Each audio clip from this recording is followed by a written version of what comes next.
pinag-aalala. Baka mawi siya sa regional and global war, mga kababayan, World War III. O ngayon, ibigay ko muna sa inyo yung latest galing sa Fox News. Sabi dito, Trump takes immediate action. Ayatollah. And according to a new Fox poll, voters do see Iran as a real threat, but remain split on Israel's strikes. Kenny, I want to talk to you because we've been watching the market take this pretty much in stride so far. Today, you're seeing a more substantial... Shia, the number 12 ER, 12er, if you're going to do your research. 12er Shia, keep that in mind. What is 12? Mga Shiite Muslims. Kaya dito natin maintindihan bakit ba si Ayatollah Ali Khamenei lagi niyang sinasabi, death to Israel. Nagbabagang mga balita at pagtalakay sa mga isyu ng lipunan. Bulsa! Opinyon, banat at paglalantad sa katotohanan. Bulsa! What you see is what you get. You decide. Hello po mga kababayan, kamusta po kayo? Dito muna tayo sa ating podcast, Life with Dan TM, kasi pagulo ang mundo.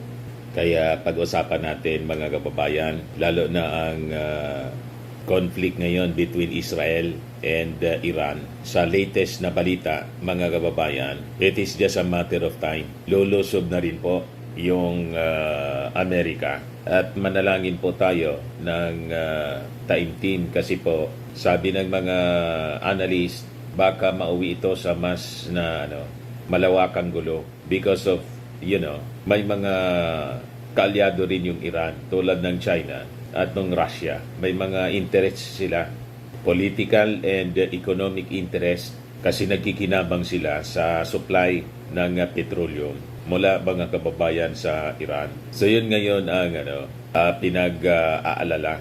Baka mawi siya sa regional and global war, mga kababayan, World War III. O ngayon, ibigay ko muna sa inyo yung latest galing sa Fox News. Sabi dito, Trump takes immediate action following devastating missile strike.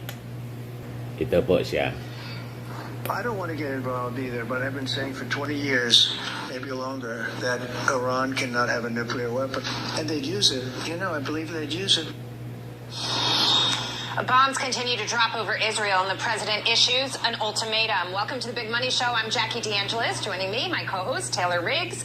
Luke Bassides is in for Dagan McDowell, Brian Bremberg, and with us for the entire hour, Slatestone Wealth Chief Market Strategist, Kenny Polcari. Great to have you. Thank you for having me. According to new reporting, Trump has privately approved U.S. attack plans targeting Iran, but so far has held back on giving the final order. The pressure is building fast. Trump briefing with his national security team as we speak. Meanwhile, the U.S. just moved its newest supercarrier, the USS Gerald Ford, into the Mediterranean with a massive military buildup underway. Overnight, an Israeli hospital hit directly in a major Iranian missile attack, and the Israelis are now threatening to eliminate the Ayatollah. And according to a new Fox poll, voters do see Iran as a real threat, but remain split on Israel's strikes. Kenny, I want to talk to you because we've been watching the market take this pretty much in stride so far. Today, you're seeing a more substantial move to the downside on the Dow, 400 points. Pati yung US President stocks Trump has said bumagsak he's weighing all mga his kababayan. options, but it seems he's tilting this. So, apektado yung economy ng Amerika, ng iba pang parte ng iba-ibang bansa sa mundo. Pati ngayong peso natin, peso-dollar, bumagsak yung value ng peso ngayon. And it is expected, mga kababayan, yung presyo ng petroleum and basic commodities magiging apektado pag na-drag po ito ng matagal. Kaya, importanteng maging decisive sa kanyang mga aksyon yung Amerika to finally eliminate Ali Khamenei.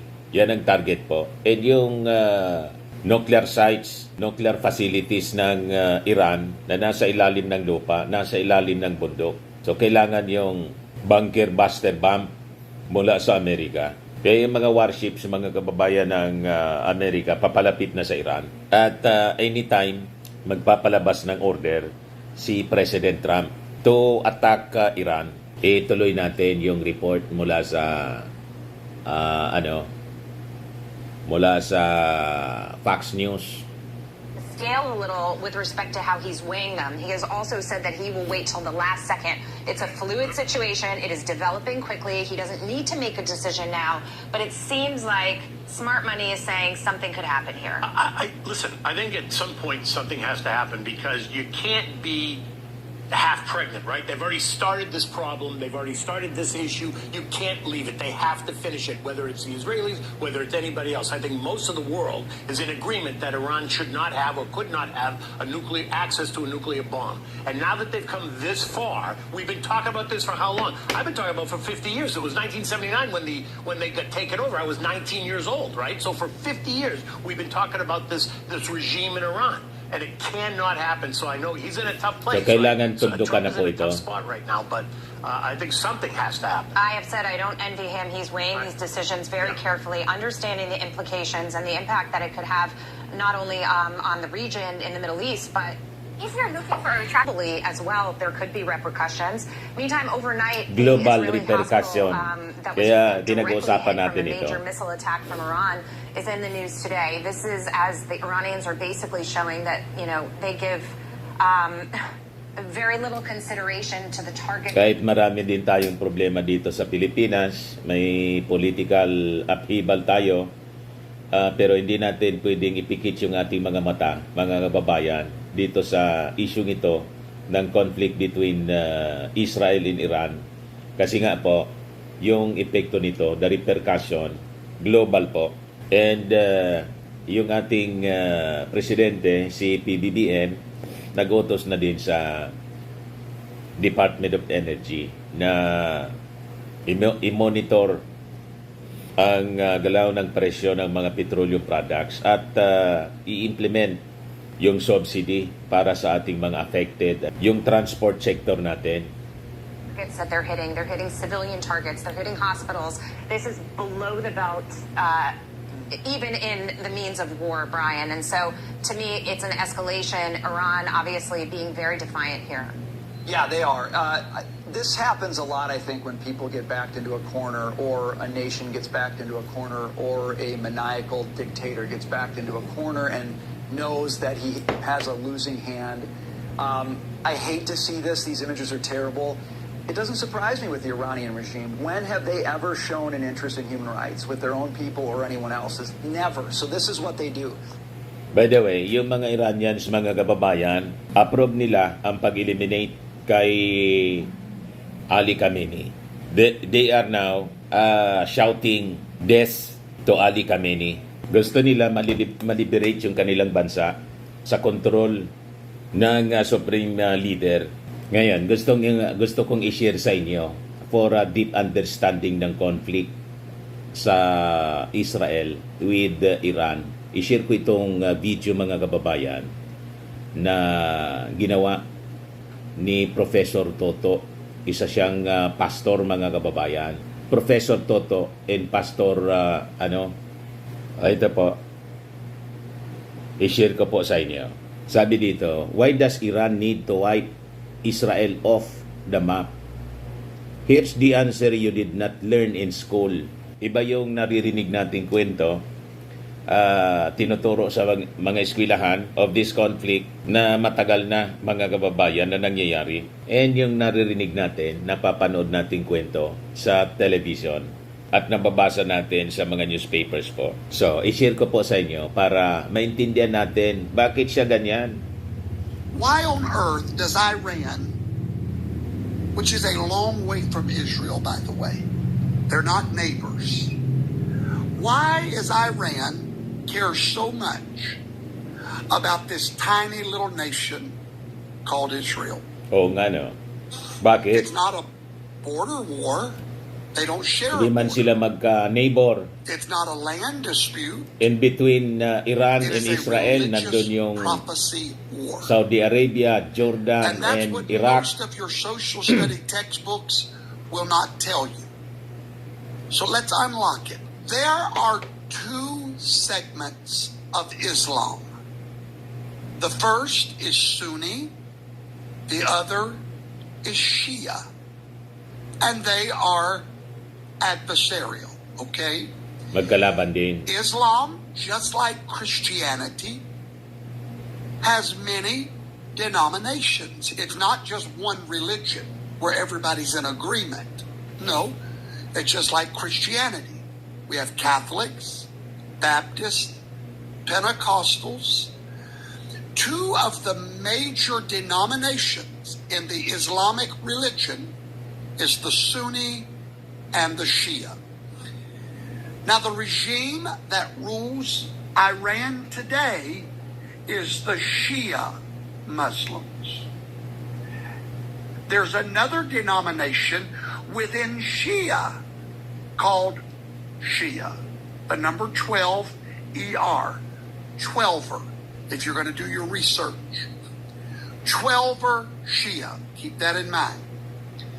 What is 12er Shia? They believe that when Muhammad died, their prophet, that there would be 12 imams after his death. The 12th imam would be known as Imam al-Mahdi, M-A-H-D-I. That would be the name of the 12th It is about imam. religious belief po, mga kababayan. Now, in the year 937 Ang punot AD, dulo nito, Imam Paniwala. al-Mahdi disappeared. maling Nobody paniwala. knows where. There's no burial for him. This great imam just disappeared. But the Shia Muslims do not believe that he died. They believe he went into hiding, like Christians believe about Enoch, that he just disappeared, went into another time dimension, and is waiting. They are waiting for this imam's return from what they call occultation or hiding. All right? Now, here's the kicker. They believe this 12th imam will return only at a time when the world is filled with chaos, injustice, and when the land of Israel is destroyed. Kita ninyo? Let that Yan ang belief, mga kababayan, na natutunan mga Sheikh Muslims. Kaya, dito natin maintindihan, bakit ba si Ayatollah Ali Khamenei lagi niyang sinasabi, death to Israel, death to America.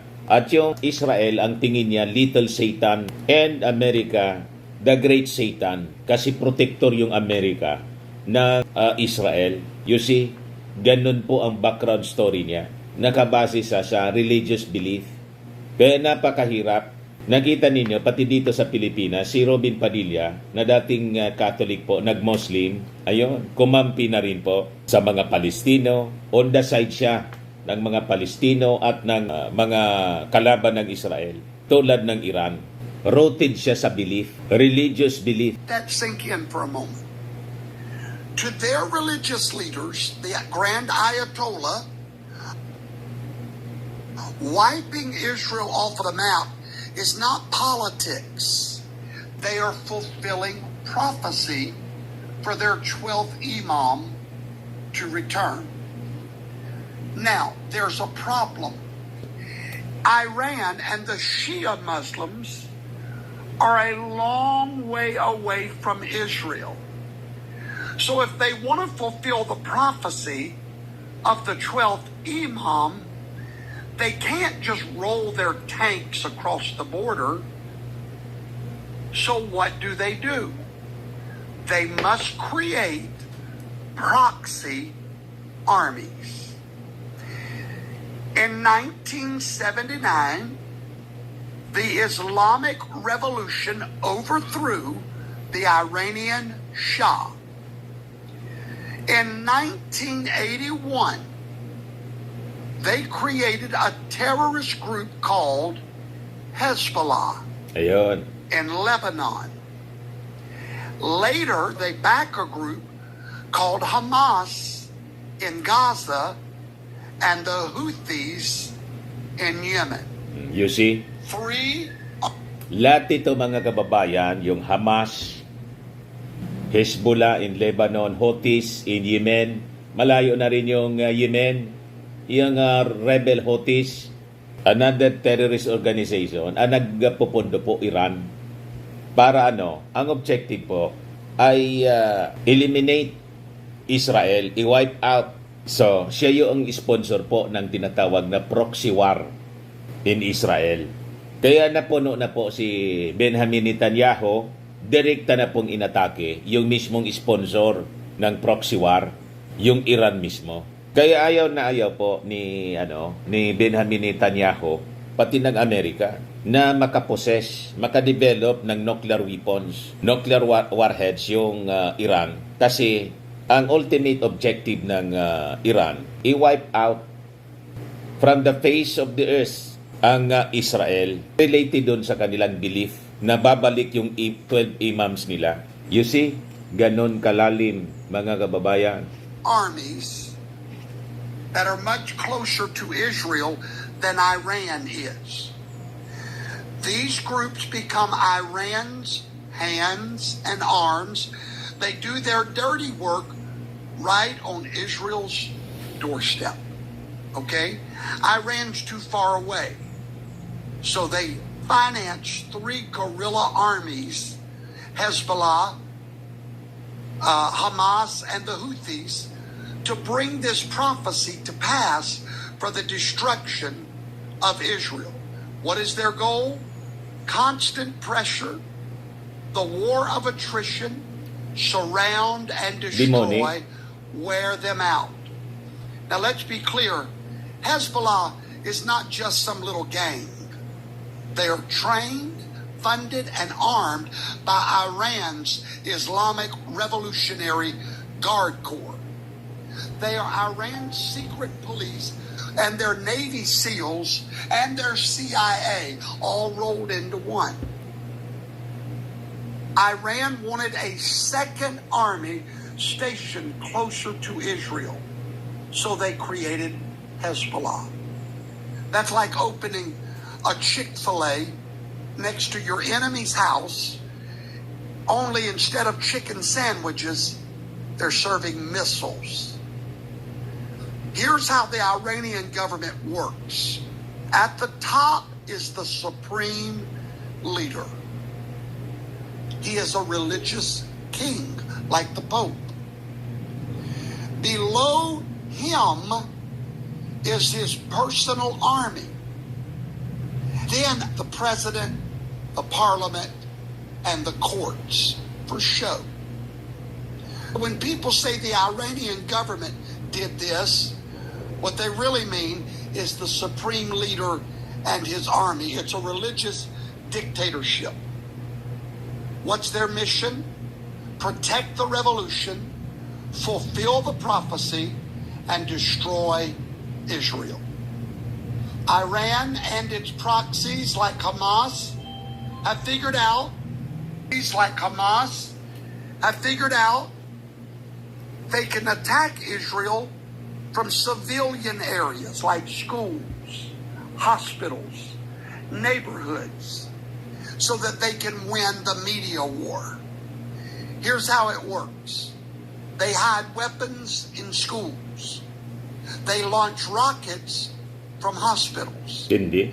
And then Israel strikes back to defend itself at that hospital. Bawal yan po. Or at that school. Kahit sa And then paano ng civilians giyera, die, hindi mo pwedeng and the world targetin screams, po yung mga "How hospital, could Israel do civilian, this?" That's the facilities, trap. Iran and mga bahay. Hamas, Pero yun ang they ginagawa will ng Iran. cause civilian casualties.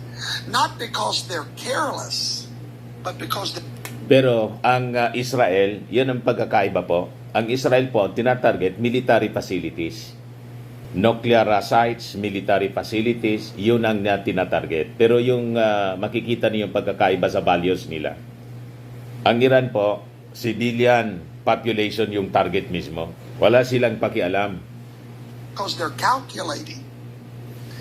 They need the world to turn against Israel and to call for a ceasefire, because that's the only way Hamas can survive, is with a ceasefire. Even their own leaked documents have shown that Hamas leaders admitted The more civilians die, the better for us. Now, Hindi. here's where it gets frustrating. In August of 2023, Joe Biden sent $7 billion to Iran for a so-called prisoner exchange.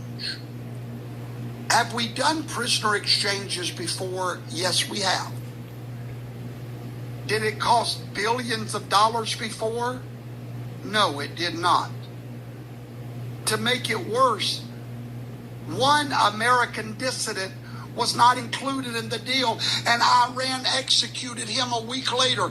So what was the real purpose? Many believe that it was the first step toward reviving the Iran nuclear deal, hoping Iran would behave, but they didn't. They took the money, they built new terror cells, enriched uranium, and the rockets flying over Jerusalem tonight you paid for.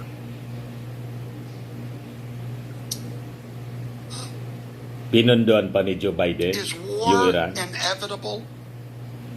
Yes. Eh, Let's be mabutit real. natalo yung mga Democrats. Iran has said they will strike back after Israel's attack. Israel has said they will not allow Iran to go nuclear. Iran's entire belief system is built around bringing their Messiah by destroying Israel. This is not going away. Some say we just need diplomacy. The world tried that with Hitler. Appeasement bought time, but it didn't buy peace. War's already happening. Missiles are flying. Allies are choosing sides. The drums of prophecy are beating louder than they've ever beat before. So yun ang nakakatakot mga kababayan kasi nagkakampihan na. Yung China, yung Amerika, o yung Russia, kumakampi. Kasi allies nila yung Israel at may political and economic interest sila sa Iran, mga kababayan, di Israel. Kalaban nila yung Israel. As prophesied in the Word of God, talagang ganon. The king of the East, China, the king of the North, as prophesied in the Word of God, to attack Israel in the latter days. Yung Russia po, ang king of the North. At nakikita natin ang alignment ng mga bansa. Eh yun ang kinatatakutan ngayon na baka mauwi ito sa World War III and ultimately sa Battle of Armageddon. Pag pumasok tayo doon sa panahon na yon, tribulation na po yon sa base sa Bible po, sa prophecy. So now you know, this is not just about politics. It's not just about land. It's about the fulfillment of an ancient prophecy through modern warfare. Iran doesn't want peace. They want Armageddon on their terms, hoping to summon their Messiah. And Israel, they just want to live. It's not a fair fight, but it's the fight of the age. And now you are no longer in the dark. I hope I've helped you to understand tonight the best of the story. So yun, mga kababayan, ang background story niyan. So naintindihan na ninyo, bakit siya ganyan? Bakit laging sigaw ng Iran, mga Iranians na brainwash ni Ali Khamenei, yung kanilang supreme leader, death to Israel, death to America. Ayan po ang paliwanag niyan. O ngayon, mga kababayan, kung hindi pa kayo nakasubscribe dito sa ating podcast, Life with Dan TN, click subscribe ninyo at pakishare naman po ninyo sa inyong mga kakilala itong ating video para ma-inform natin kung ano ang nangyayari ngayon sa ating paligid, sa ating mundo na could affect our life kahit ayaw natin, apektado tayo mga kababayan. Ako po si Dante Maravillas. Bye-bye. God Ito naman bless. po, Firmax Firming and Lifting Cream, pinapahid po sa mga pulses and affected area. Mainam po sa paninigas ng mga kasukasuan. Ito naman po, Automax Radiant Serum. Sa mukha naman yung application. Anti-aging po siya. You will look 10 years younger than your age. Sa mga cancer patients naman po, baka lang gusto ninyo itong itry. Neng siya red mixed fruit drink. Hindi mo po siya gamot, food supplement siya. Kaya lang, gawa siya mga kababayan sa goji berry. Yung goji berry may anti-cancer properties. O ngayon, yung mga inquiries ninyo, dumiritso na lang kayo sa aming messenger sa Facebook para masagot namin agad. Ayos pa? Ayos na ayosan niya, Mr. Maravilla. But anyway, ito po pala yung aming bagong product na binibenta online. I am worldwide amazing pure organic barley powdered drink mix from Australia. Negosyo to ng aking anak na architect entrepreneur Riz Maravillas. Ayan po. Kontakin na lang po ninyo siya, Riz Maravillas on Facebook. Ang mga health benefits niya, boost immunity, improves digestion, enhance energy levels, packed with antioxidants, prevent cancer. Sa mga nagana po ng malinis and spacious fitness gym, pumunta lang po kayo sa aming Colossal Fitness Gym. May Grab ka rental din po kami. Ito naman po yung bago naming product na binibenta online. Eye Glow Serum, whitening po siya. Tingnan ninyo yung epekto sa aking anak na architect before and now. Yung mga inquiries po ninyo, dumiretso na lang kayo sa kanyang Facebook account, Riz Maravillas.